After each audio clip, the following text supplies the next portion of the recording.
अरे यार जी चार्जिंग लगा हुआ, इधर से देखना पड़ेगा।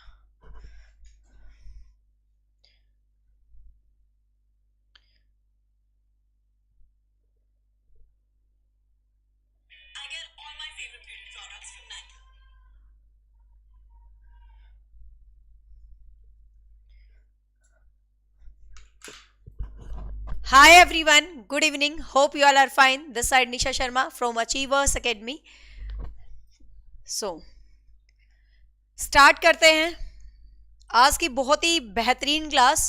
2 दिन के ब्रेक के लिए सॉरी, आपको पता है मैं ब्रेक लेना मेरी फितरत में नहीं है, ना ही मुझे पसंद है, बट सीरियसली मेरा ना इतनी तबीयत खराब कभी नहीं हुई जिंदगी में। आंखों से लगातार पानी पड़ रहा था और उसका इम्पैक्ट कान तक भी जा रहा था, यहाँ भी दर्द, पता नहीं कैसा अजीब सा जुकाम हुआ था मुझे पहली बार। Now I am quite okay. So दिन में भी एक क्लास ली थी भाई, जिसमें मैंने आपको ये बताया था कि एनसीईआरटी कैसे करनी है, सारा बहुत ही अच्छे तरीके से। तो एनसीईआरटी जो मैंने करने का तरीका बताया है, बुक कहाँ से क्या करना है, वो वीडियो भी आप देख लेना। मैंने दिन में ली थी एक 5 बजे के आसपास क्लास, ठीक है। तो आज की क्लास में ना बहुत ही स्पेशल सीडीपी के क्वेश्चंस मैं आपको डिस्कस करने जा रही हूँ, क्योंकि आपको पता है एसटेट का सिलेबस हाल फिलहाल में ही बदला है, तो कुछ बहुत सारे नए टॉपिक्स ऐड हुए हैं जो पहले एसटेट में बेसिकली नहीं पूछते थे। जैसे जेंडर बाइसेस है, इंक्लूसिव एजुकेशन है, कुछ क्रिटिकल थिंकिंग वाले हैं, चाइल्ड एज ए मतलब एक साइंटिफिक वाले हैं। तो कुछ ऐसे ऐसे चैप्टर हैं जो पहले एसटेट में नहीं पूछे जाते थे और अब पूछे जाएंगे। तो आज के स्टैंडर्ड क्वेश्चंस रहेंगे, मतलब अच्छे क्वेश्चन है, बहुत कुछ सीखने को मिलेगा। फटाफट से स्टार्ट करते हैं। और ये ऑफिशियल पेपर है सीटेट का जो लास्ट हुआ था, जिसको लोगों ने एक मुद्दा बना रखा है, मुश्किल मुश्किल मुश्किल, लेकिन जो शायद जुड़े हैं सब शुरू से अचीवर्स एकेडमी से, या आप मुझसे साइकोलॉजी पढ़ रहे हो, तो एक सिंगल क्वेश्चन भी आप मुझे ये बता देना कि मैम ये वाला क्वेश्चन तो आपने कभी डिस्कस नहीं किया। एक एक क्वेश्चन डिस्कस किया हुआ 30 आउट ऑफ 30, ठीक है। तो करते हैं स्टार्ट। तो ये सीटेट का पेपर है, बट एसटेट कुछ इस तरीके से आ सकता है, इसलिए मुझे लगा इस पेपर को करवा देती हूँ। कल इसका दूसरा पेपर करवाऊंगी, टीजीटी वाला भी, ठीक है, दोनों करवाऊंगी। चलो स्टार्ट करते हैं पेपर को। यस, विजुअलिटी ओके होगी। अब एक ही लैंग्वेज में ये मैं जूम कर पाऊंगी भाई। फर्स्ट क्वेश्चन है डिस्ग्राफिया इज ए, कि डिस्ग्राफिया क्या होता है, बट इसमें काफी क्वेश्चन अच्छे हैं समझने वाले, ध्यान से देखिएगा। फर्स्ट क्वेश्चन है डिस्ग्राफिया एक, डिस्ग्राफिया क्या है, तो बहुत बार ये चीज आपने सीख रखी है, लर्निंग डिसेबिलिटी, डिसेबिलिटीज आपके सिलेबस में है, कंफर्म क्वेश्चन यहां से आने वाला है। तो डिस्ग्राफिया आपको पता है लर्निंग वो होती है, ग्राफ शब्द जहां भी आ जाए कंफ्यूज होने की जरूरत ही नहीं है, ग्राफ शब्द जहां भी आ जाए तो ध्यान रखना वो लिखने से संबंधित होगा, ठीक है। वो किससे संबंधित हो गया भाई, लिखने से संबंधित हो गया।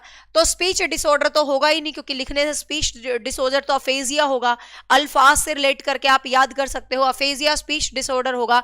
लोकोमोटर डिसऑर्डर तो आपकी कोई शरीर की जो चलने छूलने आप में कमी हो जाती है, इस तरीके का होगा, ठीक है। Neurological disorder by the trouble forming letters and shape, तो लेटर्स को फॉर्म करने में, शेप्स को फॉर्म करने में, तो लेटर्स को फॉर्म करना, शेप्स बनाना, तो मतलब राइट करने से संबंधित हो गया। Psychological disorder by the lack of attention, lack of attention वाला डिसऑर्डर एडीएचडी कहलाता है, ठीक है। एडीएचडी आपको पता ही होगा, हाइपर अटेंशन डिसऑर्डर वाला हाइपर एक्टिविटी अटेंशन डिसऑर्डर कहलाता है। तो इसका मतलब आंसर इस क्वेश्चन का रहने वाला है सी, ठीक है। ये क्वेश्चन की जो लैंग्वेज है थोड़ा सा इंग्लिश में बेटर समझ आ रही है हिंदी के कंपेरिजन में, जहां तक मुझे इन पेपर्स के एनालिसिस से लगा, ठीक है।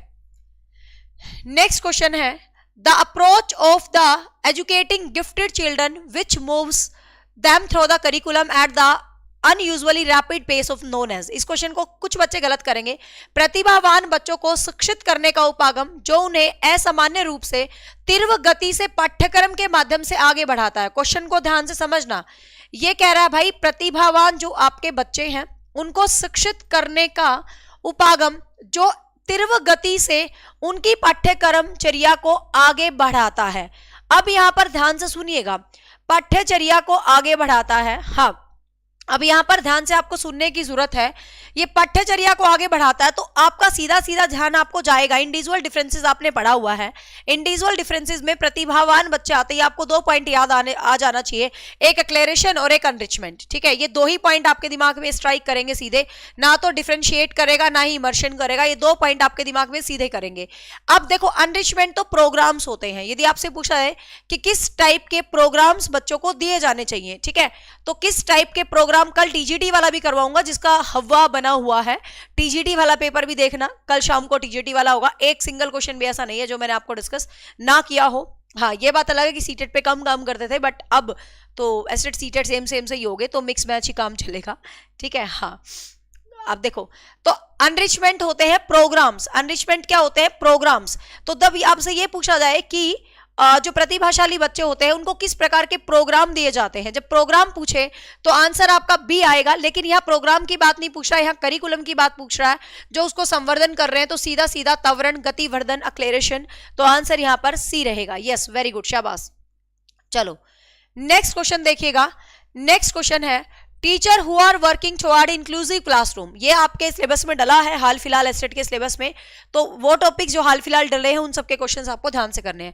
शिक्षक जो समावेशी कक्षाओं को दिशा में कार्य कर रहे हैं, उन्हें चाहिए कि वे, जो टीचर इंक्लूसिव एजुकेशन की दिशा में कार्य कर रहे हैं उनको क्या है, देखिए पाठ्यचर्या में अनुकूलन करें, मतलब कहने का भाई इंक्लूसिव एजुकेशन में आप काम कर रहे हो, मतलब इंक्लूजन के ऊपर आप काम कर रहे हो, तो क्रिएट करिकुलम अडेप्टेशन, तो करिकुलम में किसी भी तरीके से कुछ भी है तो अडेप्टेशन करेंगे भाई, बिल्कुल करेंगे। ठीक है, इनकॉर्पोरेट डाइवर्स पर्सपेक्टिव्स, भाई विविध दृष्टिकोणों को शामिल करें। हाँ देखो, अब इनकॉर्पोरेट लिखा हुआ है यहाँ पर, बट हिंदी में लिखा हुआ विविध दृष्टिकोणों को शामिल करें। बिल्कुल, आप यदि डाइवर्स क्लासरूम के अंदर है, विभिन्न क्लासरूम में है, तो डेफिनेटली आप विभिन्न, देखो अब मैं इसको जूम करूंगी, वैसे मैंने फोन रखा हुआ दिख रहा है, इतना कोई दिक्कत नहीं है। ठीक है, इतना कोई दिक्कत नहीं है, मैंने सामने चला के रखती हूँ ना, मैं फोन देखती रहती हूँ, आपके कमेंट वहां जल्दी निकल जाते हैं, यहाँ मैं रोक के भी देख लेती हूँ। अब मेरी बात ध्यान से सुनो, मैं जूम करूंगी तो फिर एक ही लैंग्वेज आएगी, फिर आपको किसी को हिंदी वाला होता है, कोई इंग्लिश वाला होता है, फिर आप कहोगे मैडम अब जूम करूंगी तो एक ही भाषा आएगी ना, दोनों भाषा नहीं आएंगी ना डिस्प्ले पे, है ना। और इतना HD क्वालिटी में चला लो, हाई डेफिनेशन पे, 3 डॉट पे जाओ अपने, उस पे 3 डॉट पे और चला लो, हो जाएगा। हाँ, यहाँ पर देखो, शिक्षक जो समावेशी कक्षाओं की दिशा में काम कर रहे हैं उन्हें चाहिए कि वो क्या चाहिए भाई, उनको पाठ्यचर्या के अनुकूल हो, बिल्कुल हो, विविध दृष्टिकोणों को शामिल करें, बिल्कुल करें, अपने स्वयं के, चलो मैं एक उसमें कर लेती हूँ, फिर जो क्वेश्चन में दिक्कत आएगी बाइलिंगुअल कर लेंगे। अपने स्वयं के अंतर्निहित पूर्वाग्रहों की जांच करें, मतलब आपके अंदर खुद से ही कुछ प्रेजुडिस होते हैं, खुद से ही कुछ टीचर ये पाल लेते हैं कि ये वाला बच्चा ऐसा होगा, ये वाला बच्चा ऐसा होगा, ये वाला बच्चा ऐसा होगा, तो भाई ये चीज भी आपको मतलब कहीं ना कहीं सही नहीं है। आप इस तरीके की खुद ही चीजें अपने दिमाग में पाल रहे हो कि भाई ऐसा है ऐसा है, बट अपने स्वयं के अंतर्निहित पूर्वाग्रहों की जांच करो, कहने का मतलब आपको खुद के ऊपर भी काम करने की जरूरत है।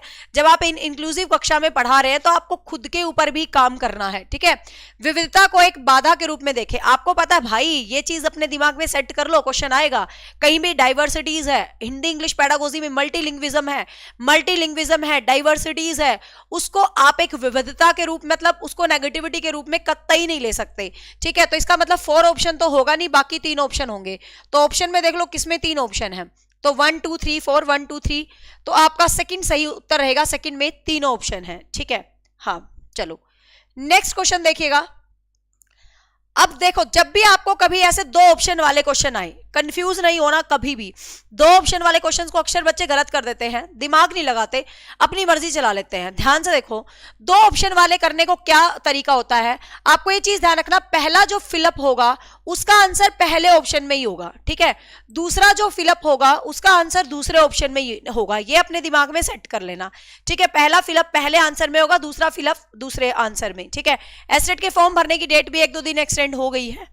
अब यहां पर देखिए, शैशवावस्था में समाजीकरण की संस्थाएं मुख्य रूप से, अब यहां पर सीधा सीधा क्वेश्चन है, शैशवावस्था के अंदर, शैशवावस्था मतलब इन्फेंसी। अब आपको पता है भाई, सोचो इन्फेंसी में मैंने आपको सोशलाइजेशन पढ़ाया, इन्फेंसी मतलब पहली अवस्था बच्चे की, और पहली अवस्था में बच्चे का समाजीकरण क्या होता है, पहली अवस्था में बच्चे का समाजीकरण परिवार होता है। ठीक है, पहली अवस्था में बच्चे का समाजीकरण परिवार होता है। तो इसका मतलब क्या है, परिवार। अब परिवार कैसी एजेंसी है भाई, परिवार कैसी एजेंसी है, प्राइमरी एजेंसी है। परिवार कैसी एजेंसी है, प्राइमरी। तो प्राइमरी वाला ऑप्शन पाएगा, आगे देखने की जरूरत ही नहीं है, सेकंड ऑप्शन इसका राइट उत्तर हो गया। ठीक है, पर हम तो आगे भी देखेंगे क्योंकि हमें तो समझना है क्वेश्चन। प्रमुख रूप से महत्वपूर्ण है प्रारंभिक बाल्यावस्था में समाजीकरण। और बाल्यावस्था जब आ गया तो वो स्कूल चला गया, कहीं चला गया, गली मोहल्ले में चला गया, ग्राउंड में चला गया, ठीक है, तो सेकेंडरी हो जाएगा। आज बच्चे कहाँ गायब है, दिवाली मनाने लगे क्या है भाई, लाइव बड़े कमा रहे हैं आज। तो आंसर रहेगा 2। या यूं सोचे यार निशा मैडम 2 दिन नहीं आई, पता नहीं स्वर्ग सिधारगी मैडम तो आएगी नहीं पलट के। मैंने 2 दिन लाइव नहीं लिया, लेकिन मुझे तुम्हारी पूरी चिंता थी और मैंने दोनों दिन तुम्हारे लिए क्लास प्रीमियर करके डाली है। और है ना, मैंने एक चीज नोट करी है, बहुत आई फील वेरी नाइस कि पढ़ने वाले बच्चे उनमें भी पढ़ रहे थे, क्योंकि प्रीमियर का मतलब यार तुम रिकॉर्डेड सेशंस भी तो देखते हो। प्रीमियर में तुम्हें ऐसे ही लगेगा कि लाइव चल रहा है, ठीक है, लेकिन वो प्री रिकॉर्डेड क्लास का लाइव किया जाता है, उसको प्रीमियर बोलते हैं। ठीक है, तो कल मैंने एक प्रीमियर लगाया था जिसमें साइकोलॉजी के 3 पेपर्स थे 2021-22 के।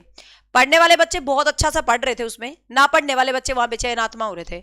ठीक है, जब भी वीडियो पे लिखा है प्रीमियर, इसका मतलब होता है कि उस टाइम मैं प्रेजेंट नहीं हूं आपके आंसर्स को देने के लिए, बट वो क्लास आपको लाइव वाली फील देती है। ठीक है, तो आप मतलब उसको पढ़ा करो। ठीक है, अब मैं हरियाणा जीके का कल एक प्रीमियर लगाऊंगी, फुल हरियाणा हिस्ट्री, 2 घंटे क्लास होगी। मैं आपको कंफर्म कह रही हूँ हरियाणा हिस्ट्री से आने वाला एक सिंगल क्वेश्चन भी आपका उससे बाहर नहीं होगा। ठीक है, अभी मैंने वेलफेयर स्कीम्स का प्रीमियर लगाया था, जिन बच्चों ने देखी हरियाणा वेलफेयर स्कीम, आपके सिलेबस में स्पेशल डला है हरियाणा का वेलफेयर स्कीम। जितनी वेलफेयर स्कीम करवा रखी है एस्टेट में, उससे बाहर क्वेश्चन नहीं आएगा, स्क्रीनिंग में ही नहीं आया था, एस्टेट तो दूर की बात है। ठीक है, तो वेलफेयर स्कीम की वीडियो देख लेना। दूसरा प्रीमियर कर लगा दूंगी 11 बजे सुबह। ठीक है, 11 बजे सुबह एक प्रीमियर चलेगा हरियाणा हिस्ट्री का, उसमें सिर्फ 1.5-2 घंटे क्लास होगी, हरियाणा हिस्ट्री टिप्स पे हो जाएगी आपको। जिसने उस क्लास को साथ साथ देखा, आपको ऐसा लगेगा जैसे वो लाइव चल रही है। ठीक है, उसको जरूर देखना। हाँ चलो, हाँ तो मैं ये बात क्यों बोल रही हूँ कि प्रीमियर में कुछ पर्सनैलिटी के क्वेश्चन आ रखे थे, क्योंकि पहले स्टेट में पर्सनैलिटी के सबसे ज्यादा क्वेश्चन आते थे। मैंने पर्सनैलिटी को पूरे 7 लेक्चर में पढ़ाया था बैच में, लेकिन इस बार सिलेबस में उसको डिटेक्ट कर दिया गया है, डायरेक्ट उससे क्वेश्चन ज्यादा डीप नहीं आएंगे, बट फिर भी मतलब कोई बात नहीं, कोई क्वेश्चन बेकार नहीं होता। तो आंसर रहेगा बी। तो हमेशा सीखने को ही मिलता, और मैं क्लास वही चलाती हूँ जिसकी कोई वैल्यू हो, तो पढ़ लिया करो निकम्मो प्रीमियर को भी।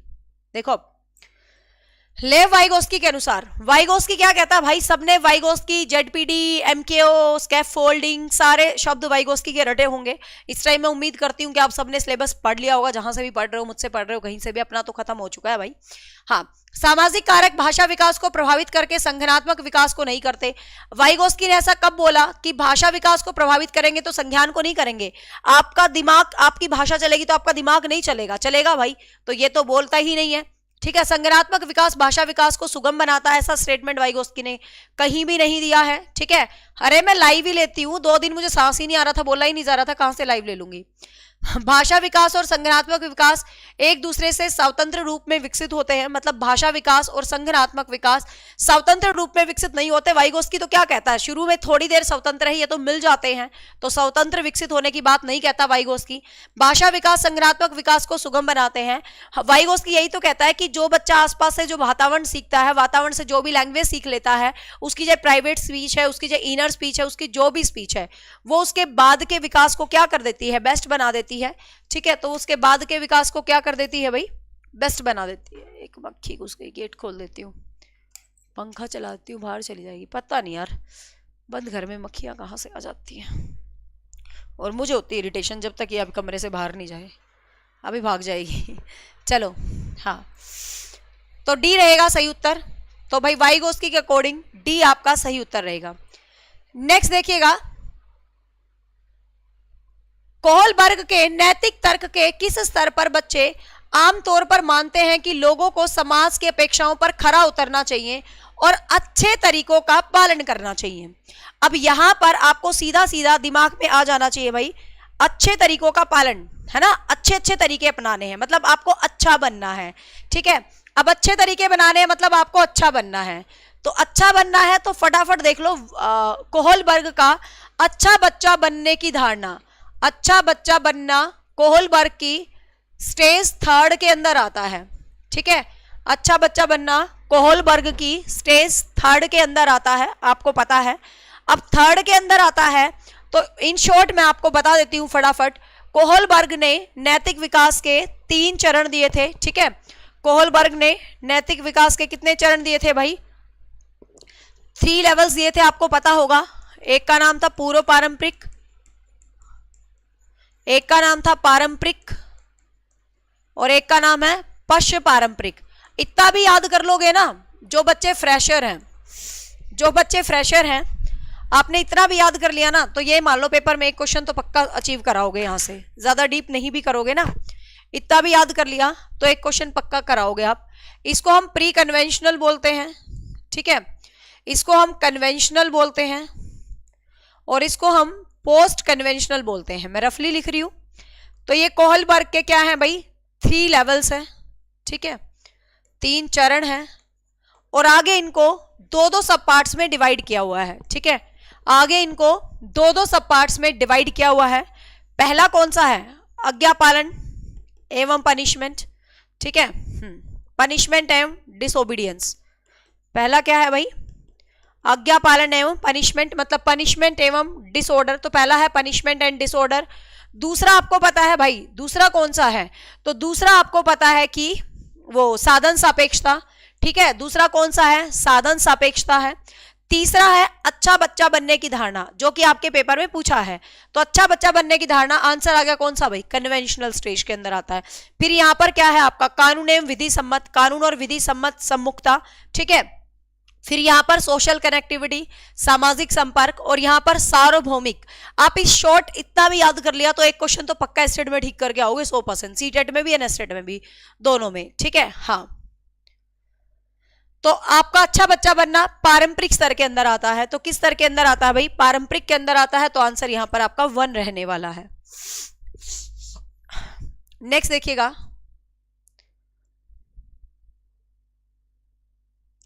थोड़ा मैं ऐसे कर लेती हूं ताकि दोनों बच्चों को क्वेश्चन दिख जाए ना, इंग्लिश वाले भी साइड में पढ़ सकें। देखिएगा, चल जा रहे। नेक्स्ट देखिएगा, निम्नलिखित कथनों को पढ़िए और सही विकल्प का चयन कीजिए। यहां पर 2 स्टेटमेंट आपको गिवन है और आपको बताना है कि कौन सी स्टेटमेंट सही है। फर्स्ट देखिएगा क्या कह रहा है ये। हाँ, फर्स्ट ये रहा अभी का। ए क्या है?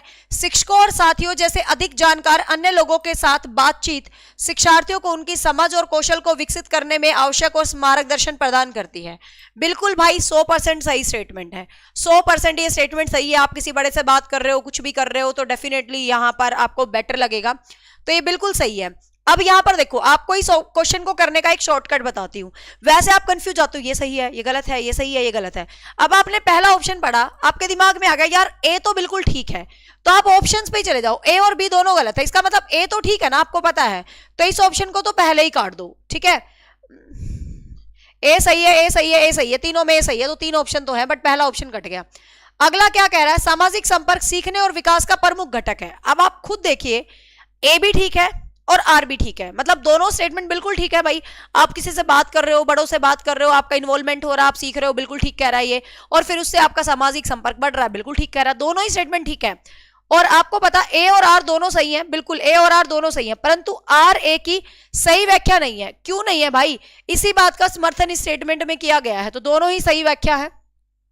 तो आंसर आपका 2 रहेगा, आंसर आपका यहां पर 2 रहने वाला है।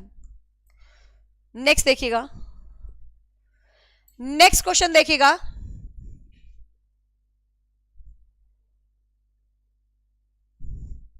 देखिएगा, अधिगम के लिए आकलन, ये तो बहुत आसान है, रटवा रटवा के मैंने तुम्हें रटवा रखे हैं। Assessment for learning, assessment as learning, assessment in learning.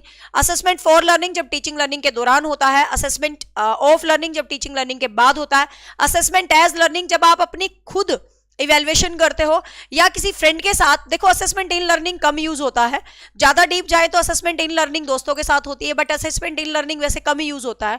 तो फिर एज लर्निंग के अंदर ही मतलब पीयर्स और सेल्फ इवेल्युएशन दोनों को कई बार इंक्लूड कर लिया जाता है जब ऑप्शन में इन ना हो तो, ठीक है। हाँ पूनम, कल टीजीटी का पेपर करवाऊंगी यही वाला, और परसों फिर इन्हीं पेपर्स का हिंदी इंग्लिश लैंग्वेज भी करवाऊंगी, क्योंकि इनसे एक आइडिया हो जाता है ऑफिशियल पेपर ऐसा आएगा, ठीक है ना। हाँ, हिंदी इंग्लिश लैंग्वेज होएगी इस पेपर की कल, डोंट वरी, दिन में ही करवा दूंगी। हिंदी इंग्लिश लैंग्वेज, लगातार हिंदी इंग्लिश लैंग्वेज ही चलेगी। आज तो मैंने ये बताया कि सीडीपी कुछ इस तरीके से भी आ सकती है आपके एग्जाम में, ठीक है। What is the main goal of the assessment for learning, तो फटाफट बता दो भाई, फॉर लर्निंग के लिए मेन क्या है? To identify student who can categorised as a slow learner, categorise नहीं करोगे भाई। To evaluate the student performance and assign grades, student की परफॉर्मेंस को इवेलुएट करोगे और ग्रेडिंग आप उसको करोगे। तो देखो, जब आप इवेलुएशन को ग्रेडिंग कर रहे हो तो ग्रेडिंग तो भाई ऑफ में होती है, फोर में नहीं होती है, ठीक है ना। टू प्रोवाइड फीडबैक, देखो फीडबैक जहां भी आ जाता तो आपको पता है इंप्रूव करने के लिए फीडबैक्स हो रहे हैं, तो ये असेसमेंट फॉर लर्निंग का उदाहरण है, ठीक है। टू कंपेयर तो करना ही नहीं है आपको, तो आंसर सीधा सीधा बना। देखो वैसे ना आप ध्यान से देखोगे इंग्लिश में क्वेश्चंस का आंसर बहुत आसानी से और बहुत जल्दी निकल रहा है, ठीक है। तो बेशक आप इंग्लिश में कर सकते हो, कॉमन सेंस वाले जो क्वेश्चन है ना इंग्लिश में ज्यादा जल्दी निकल रहे हैं। अगला एक फैक्चुअल क्वेश्चन है चाइल्ड डेवलपमेंट का, कि किस आयु में बच्चे शब्दों को खेल में शामिल हो सकते हैं, चुटकुले पहेलियां पसंद कर लेते हैं, और जिसमें खेल खेल में शामिल हो सकते हैं। तो खेल खेल आपको पता है, खेल खेल जो है आपका इसी एज के अंदर चला जाता है, जो मतलब प्री चाइल्डहुड का जो लास्ट स्टेज होता है लगभग इसी के अराउंड चला जाता है। तो ये एक फैक्चुअल क्वेश्चन है, आपको ध्यान रखना है। तो देखो खेल का जैसे बेसिकली हम कहें कि प्री चाइल्डहुड जो 2 से 6 साल का टाइम है लगभग, वो वाला चला जाता है, ठीक है। लेकिन यहाँ खेल खेल में कुछ शब्द भी कर रहा है शामिल, ठीक है, तो कुछ शब्द भी शामिल कर रहा है, तो डेफिनेटली कॉमन सेंस लगाओ कि 6 साल से तो ऊपर का बच्चा है, ठीक है। अब इतना भी नहीं है कि 12 साल वाला खेल खेल में शब्द सीख रहा है, तो आंसर इसका सीधा सीधा जाएगा 7 साल, ठीक है। फैक्चुअल है, वैसे भी याद कर लेना। अगला आपको बताया था मैंने कि कोहलबर्ग का जो सिद्धांत है उसकी आलोचना उसी की स्टूडेंट कैरेल गिल्गिन ने की थी, ठीक है। कैरेल गिल्गिन ये कोहलबर्ग की स्टूडेंट ही थी जिसने कोहलबर्ग के सिद्धांत को क्रिटिसाइज किया था। और आपको पता है इसने किस बेस पे क्रिटिसाइज किया था भाई?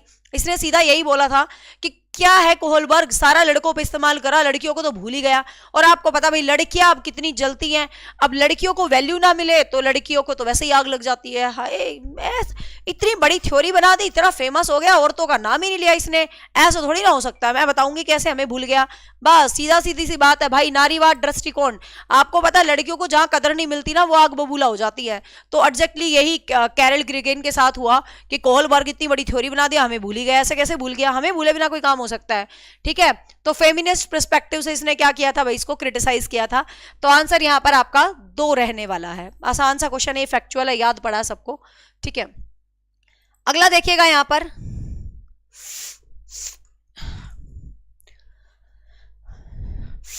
नेक्स्ट है चीन प्याजे के अनुसार पूर्व संक्रियात्मक चिंतन की मुख्य विशेषता। पूर्व संक्रियात्मक, अब पूर्व संक्रियात्मक जीन प्याजे की दूसरी अवस्था है जिसका टाइम है 2 से 7 साल, ठीक है।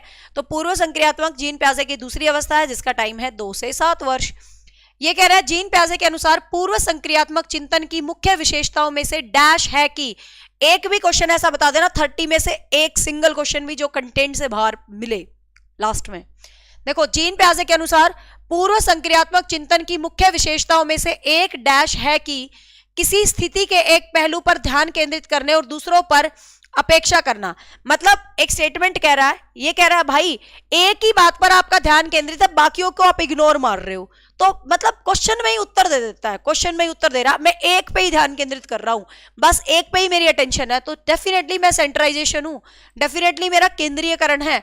क्योंकि विकेंद्रीयकरण क्या होता है? जब आपका डाइवर्सिटीज है आपके ध्यान में, और पर आगमन एक तरह से होता है ट्रांस डिडक्शन, जब आप अलग अलग चीजों में से अलग अलग एनालिसिस करते हो, और कारण परिणाम जब किसी चीज को एनालिसिस करते हो, तो यहां तो वैसे ही आंसर सही हो गया, ठीक है। हाँ, तो बी उत्तर हो गया, आसान सा था। नेक्स्ट देखिएगा, अच्छा क्वेश्चन है। देखो इस टाइप के क्वेश्चंस आते हैं ना तो थोड़ा दिल खुश होता है कि भाई पढ़ा हुआ बच्चा आंसर करेगा, तुक्के नहीं चलेंगे, थोड़ा दिमाग लगाओ, लेकिन 1 मिनट में आंसर करेंगे। अब देखो इस टाइप के तुम्हें क्वेश्चन जरूर देखने को मिलेंगे, क्योंकि आपको पता है स्टेट ने सिलेबस बदला है। तो डेफिनेटली आप ये मान के चलें अपने दिमाग से कि एग्जाम में क्वेश्चंस पूछने का पैटर्न भी बदलेगा, ठीक है। पहले क्या है, सिर्फ फैक्चुअल क्वेश्चन आते थे, सीधे सीधे क्वेश्चंस आते थे।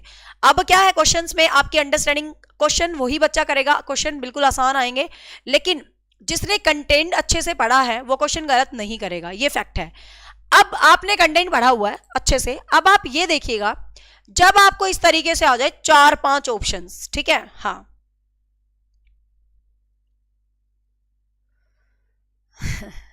Thank you so much Reena for your complement.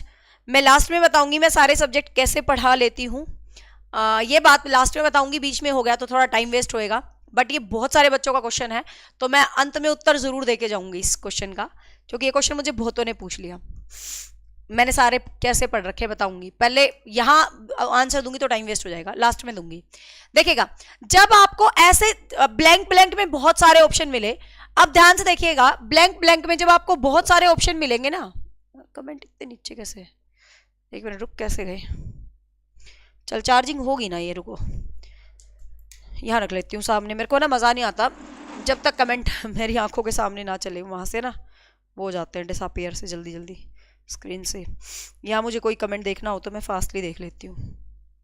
हाँ, अब यहाँ देखिएगा, अब देखो जब भी आपको ऐसे 4 ऑप्शन आए, आप ये देख लो आप किस खाली स्थान को लेके श्योर हो। एक चीज अपने दिमाग में रखना है, 4 खाने है ना, तो पहले का पहला ही उत्तर होएगा, दूसरे का दूसरा ही उत्तर होएगा, तीसरे का तीसरा ही उत्तर होएगा, चौथे का चौथा ही उत्तर होगा।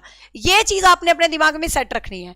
अब आप देखो भाई, आप किस वाले उत्तर पर बिल्कुल डैम श्योर हो कि भाई इस वाले उत्तर पे तो मैं ना बिल्कुल 100% सत्य श्योर हूं।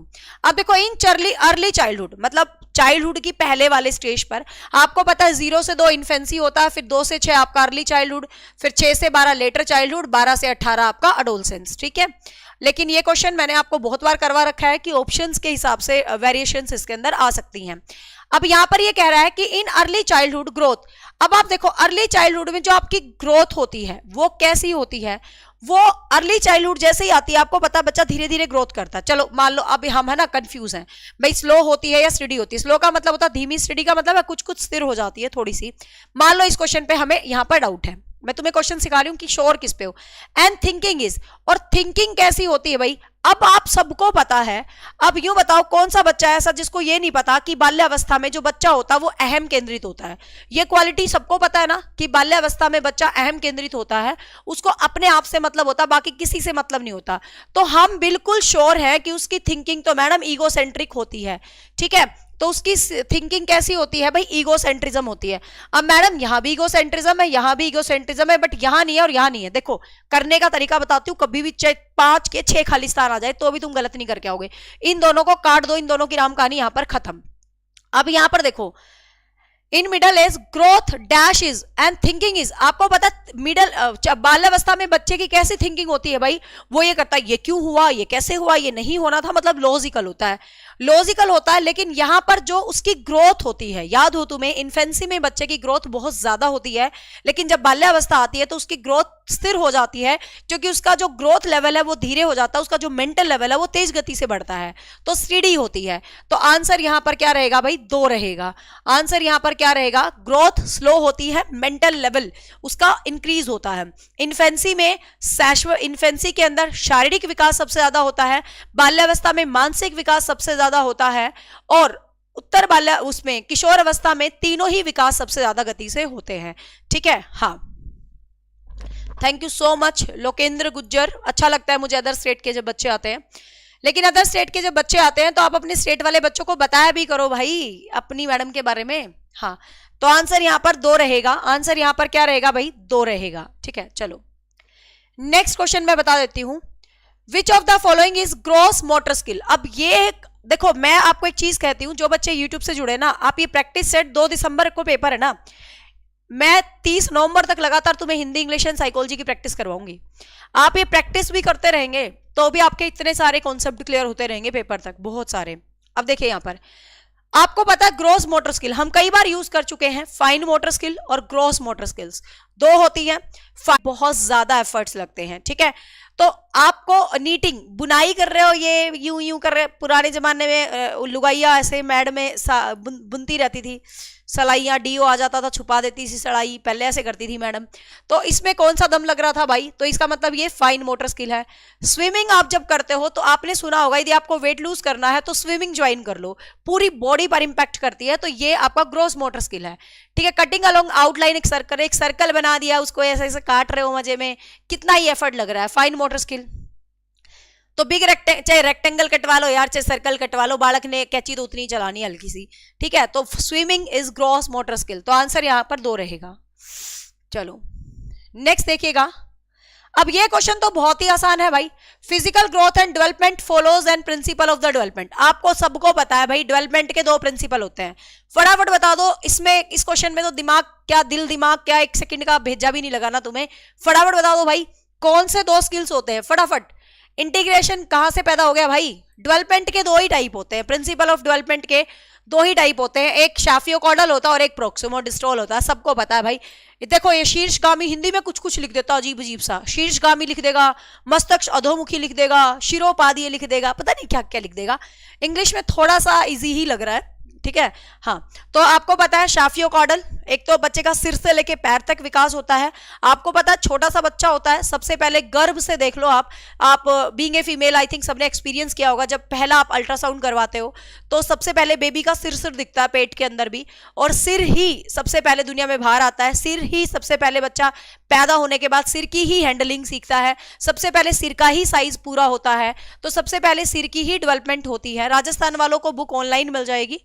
हाँ, तो बुक से ध्यान आया भाई, अपना प्रैक्टिस सेट भी आ चुका है, जिन्होंने नहीं देखी प्रैक्टिस सेट वाली वीडियो देख लेना, न्यू सिलेबस पर बेस्ड है प्रैक्टिस सेट, तो आप प्रैक्टिस सेट भी ले लेना।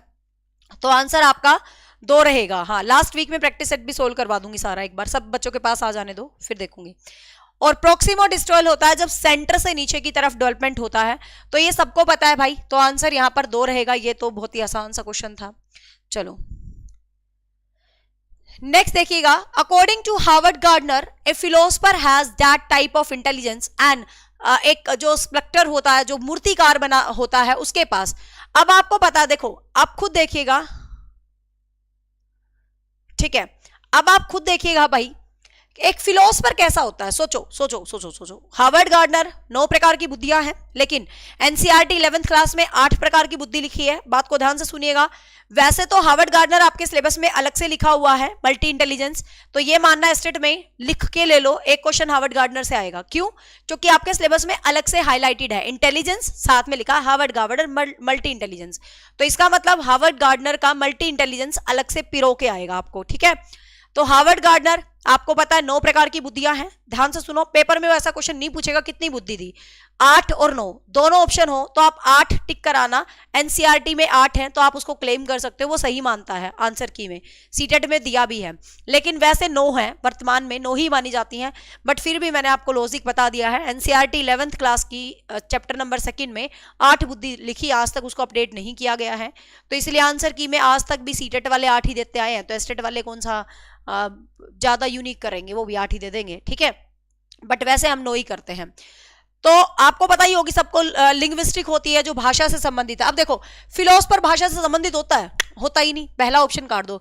फिलोसफर स्पेशल होता है, मतलब किस स्पेशल का मतलब स्थानिक जानकारी, बिल्कुल एकदम हर चीज की पॉइंट टू पॉइंट जानकारी, चाहे वो स्थान की है, चाहे रोड मैप बना रहे हो, चाहे कुछ बना रहे हो, चाहे पिक्चर बना रहे हो, क्या ऐसी फिलोसफर को जानकारी होती है? नहीं होती।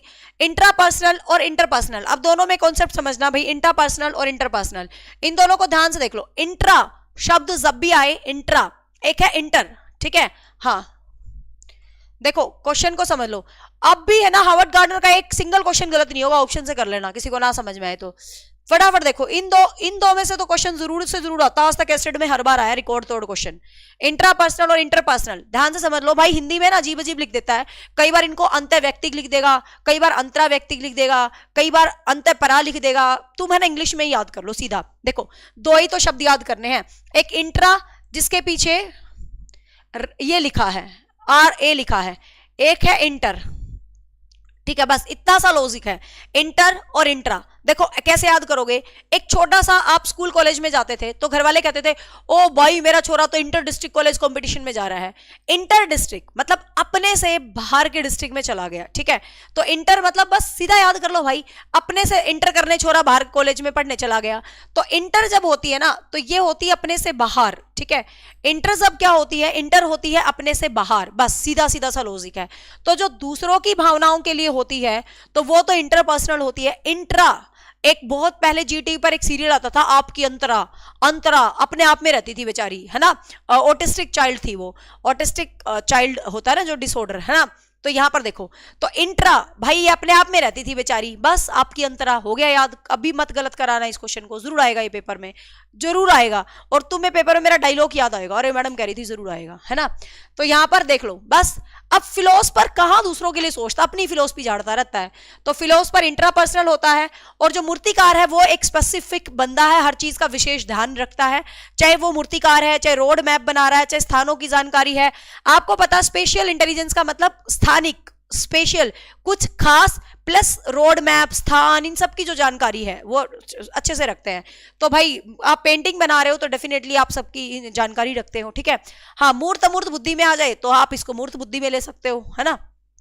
तो आंसर यहाँ पर 3 रहेगा, ठीक है। फिलोसफर मूर्त अमूर्त आ जाए तो ये आपके एब्स्ट्रैक्ट इंटेलिजेंस के अंदर चला जाएगा फिलोसफर, और ये आपका किसके अंदर चला जाएगा, ये आपका चला जाएगा उसके अंदर कंक्रीट इंटेलिजेंस के अंदर। यदि टाइप ऑफ इंटेलिजेंस में से क्वेश्चन होगा तो वो टाइप ऑफ इंटेलिजेंस के ही ऑप्शन देगा, लेकिन हार्वर्ड गार्डनर स्पेशल है सिलेबस में तो हार्वर्ड गार्डनर पे ही काम करना है। चलो नेक्स्ट देखिएगा। अब देखो आपको, अब मैं बताऊं आपको एसटेट के सिलेबस में कुछ क्वेश्चंस मिलेंगे, आपको एसटेट के सिलेबस में कुछ क्वेश्चन मिलेंगे कि बच्चा as a scientist, experimental learning. अब बच्चे कंफ्यूज होते हैं, ये नया टॉपिक जोड़ दिया, नया टॉपिक जोड़ दिया। कुछ नहीं है, ये कोई टॉपिक नहीं होते, ये कॉमन सेंस होती है। आप अध्यापक बनने वाले हो तो बहुत सारी चीजें ऐसी होती हैं जो आपको पता होनी चाहिए। मतलब आप टीचर क्या बनोगे जब मान लो आपको छोटी छोटी बातें ही नहीं पता होंगी।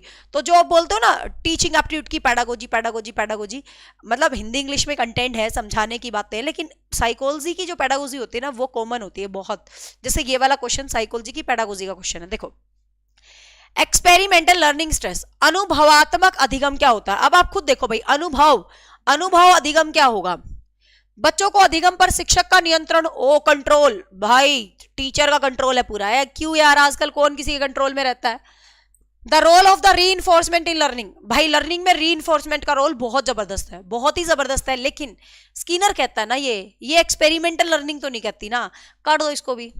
इंपॉर्टेंस ऑफ क्रिटिकल रिफ्लेक्शन, ये कह रहा है भाई आलोचनात्मक प्रतिबिंबन पर, भाई क्रिटिकल रिफ्लेक्शन मतलब आप अपने दिमाग के घोड़े ऐसे दौड़ाओगे, ये क्यों हुआ, कैसे हुआ, ये मेरा एक्सपीरियंस ये कहता है, मेरा एक्सपीरियंस ये कहता है। Learning as a product rather than a process, कहाँ कहता है ये। तो सीधी सी बात है भाई, इंपॉर्टेंस ऑफ क्रिटिकल रिफ्लेक्शन। तो ये क्वेश्चन हो गया पेडागोजिकल क्वेश्चन, है बताने का, पेडागोजिकल क्वेश्चन समझने का है, ठीक है। आंसर आपका 3 रहेगा। हाँ भाई, क्लास अच्छी लग रही है तो थोड़ा सा फीडबैक तो दे दिया करो, थम्स अप करके वीडियो को, ताकि मुझे ये लगे कि तुम एंजॉय कर रहे हो पढ़ाई को। ये ना बीच बीच में अंगूठा इधर उधर चलाते हो कमेंट के लिए, लाइक बटन पे भी चलाया करो इसको। अब तो नए सिलेबस से पढ़ा रहे हैं, अब तो फेमस कर दो निकम्मो। चलो आगे चलते हैं। क्वेश्चन देखो, Which of the following is an effective method to enhance problem solving skill। अब आपके सिलेबस में दिखा हुआ है बच्चा एज ए प्रॉब्लम सॉल्वर। अब भाई प्रॉब्लम सॉल्विंग स्किल क्या है, सोचो, कुछ नहीं रटना। प्रॉब्लम सॉल्विंग, भाई मेरे को कोई समस्या है, मैं उसको सोल्व करूंगा, कैसे करूंगा, सोचो। अब डिस्करेजिंग इंडिपेंडेंट थिंकिंग, स्वतंत्र चिंतन को हतोत्साहित करना और घोषणात्मक ज्ञान पर ध्यान केंद्रित करना। बच्चों में समस्या समाधान कौशल को बढ़ाने के लिए कौन सा प्रभावशाली तरीका है। आप चाहते हो कि आपका बच्चा किसी भी प्रॉब्लम को खुद सोल्व करे, तो क्या करोगे तुम, है ना। देखो, स्वतंत्र चिंतन को हतोत्साहित करोगे, भाई वो कुछ खुद से चिंतन करना चाहता, तुम कहोगे चुप करेगा तू चिंतन, आया तू चल के।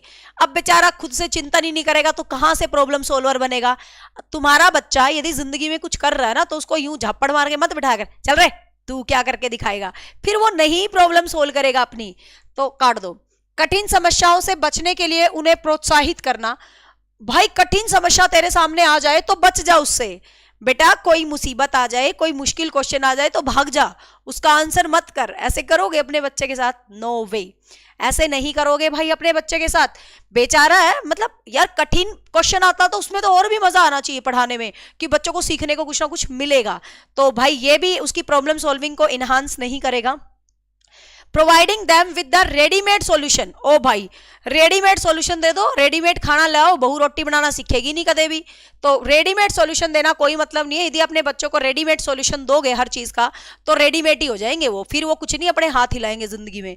तो रेडीमेड सॉल्यूशन तो देना ही नहीं है उनको, ठीक है ना। Giving them to opportunity to brainstorming and, oh मजा आ गया भाई, कितना बढ़िया क्वेश्चन है। कि उन्हें बुद्धि मंथन के लिए, अनुमान लगाने के लिए कहना। ये क्वेश्चन मैं क्यों लेके आई हूं, रीजन है आपके नए सिलेबस के अंदर पेडागोजी दी हुई है साइकोलॉजी की। तो ये जो क्वेश्चन है ऊपर वाला क्वेश्चन, ये क्वेश्चन तो मैं ये दिखाना चाहती हूं कि इस तरीके के क्वेश्चन होंगे पेडागोजी के। तो इसीलिए आपको कंफ्यूज होने की जरूरत नहीं है, सिर्फ मेरे साथ सीरीज को लगाते रहेंगे ना तो तुम्हारा दिमाग इतना ओपन हो जाएगा, क्वेश्चन का आंसर देखते ही तुम समझ जाओगे कि ये वाला लॉजिक लगेगा, ये वाला आंसर है। एलिमिनेशन टेक्निक से चलो, क्वेश्चन गलत नहीं होगा, ठीक है। तो आंसर हो गया भाई आपका 4, आंसर हो गया आपका 4, ठीक है। चलो अगला क्वेश्चन क्या कहता है भाई, 18वां, देखो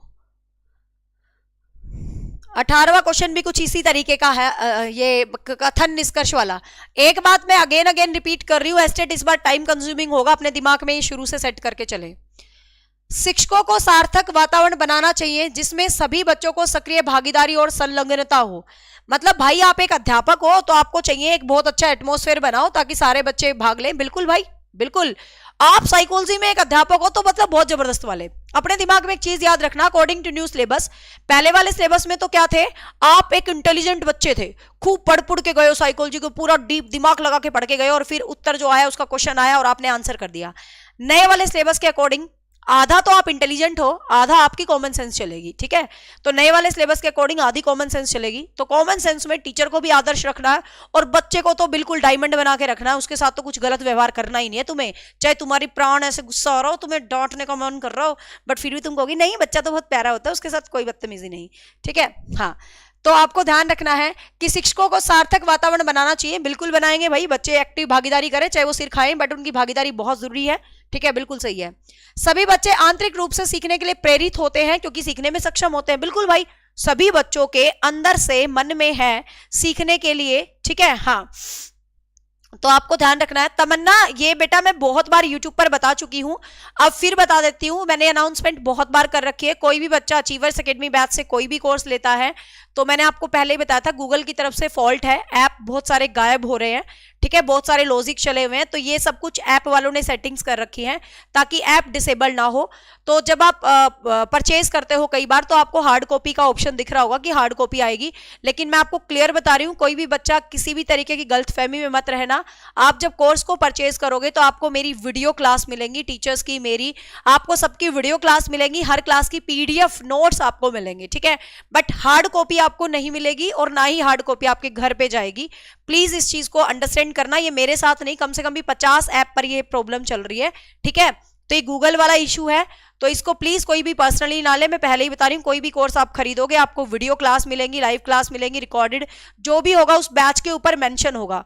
जब आप उस बैच को खरीदते हो उसके नीचे 5-6 लाइनें लिखी होती है, तो उन लाइनों में क्लियर लिखा है PDF notes, not hard copy, bracket में। तो प्लीज आप उनको पढ़ें। तो इस चीज को इग्नोर करना, कोई भी बच्चा डाउट में मत रहना, ठीक है ना। ये भाई मेरे साथ नहीं है, 50 ऐप पे ये सेटिंग चल रही है आजकल, दिक्कत चल रही है, नहीं तो गूगल पता नहीं क्या कर रहा है, गायब कर रहा है ऐप्स को।